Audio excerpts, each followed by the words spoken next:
मैं ये सभी वॉलेंटियर्स उनको दो काम देता हूं। ये जो माय भारत के साथ रजिस्टर हुए हैं ना, वो अपने मोबाइल फोन पर नमो ऐप डाउनलोड करें और उसमें विकसित भारत एम्बेसडर ऐसा एक काम शुरू किया गया है। आप अपने आप को विकसित भारत एम्बेसडर तरीके रजिस्टर करवाइए। आप इस विकसित भारत एम्बेसडर के रूप में आप जिम्मेवारी लेके उसमें जो बताया गया वो काम कीजिए।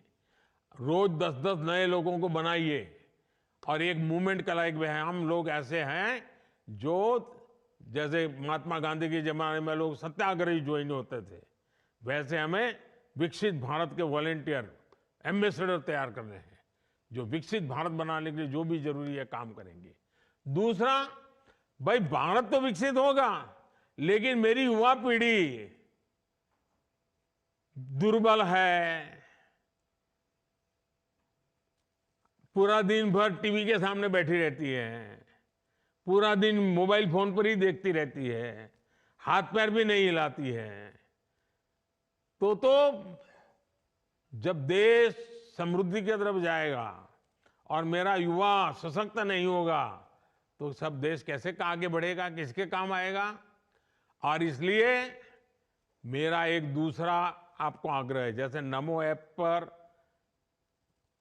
विकसित भारत के एम्बेसडर का काम है, वैसे फिट इंडिया मूवमेंट को हमें गांव-गांव वातावरण बनाना है। और मैं मेरे देश के नौजवानों से, बेटे हो या बेटी, वो शरीर से मजबूत होने चाहिए, वो ढीले ढाले नहीं होने चाहिए। कभी 2-4 किलोमीटर चलना पड़े तो वो बस ढूंढे, टैक्सी ढूंढे, ऐसा नहीं। अरे हिम्मत वाले चाहिए। ऐसे मेरा जो माय युवा भारत है ना, उसके वॉलेंटियर इसको आगे करें। और मैं चाहता हूं फिट इंडिया के लिए मैं 4 बातें बताता हूं। इन 4 चीजों को हमेशा प्राथमिकता दीजिए। ये पक्का करिए, एक, ज्यादा से ज्यादा पानी पीना चाहिए। थोड़ा दिन भर पानी पीना चाहिए, शरीर के लिए बहुत जरूरी होता है। फिट इंडिया के लिए मेरे नौजवानों को मेरा आग्रह है। दूसरा, पोषण।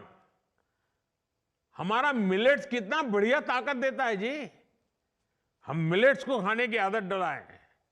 तीसरा, पहला पानी, दूसरा पोषण, तीसरा पहलवानी।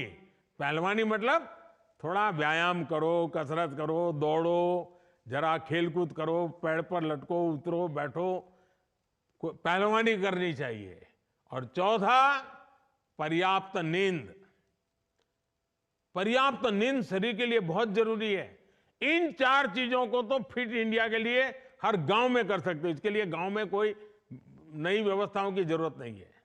देखिए, स्वस्थ शरीर के लिए हमारे चारों तरफ बहुत कुछ है, हमें उसका फायदा उठाना है। अगर इन चारों पर ध्यान देंगे तो हमारे युवा स्वस्थ होंगे, और जब हमारा युवा स्वस्थ होगा और जब विकसित भारत बनेगा ना, तब इन युवाओं को उसका सबसे ज्यादा फायदा लेने का अवसर मिलेगा।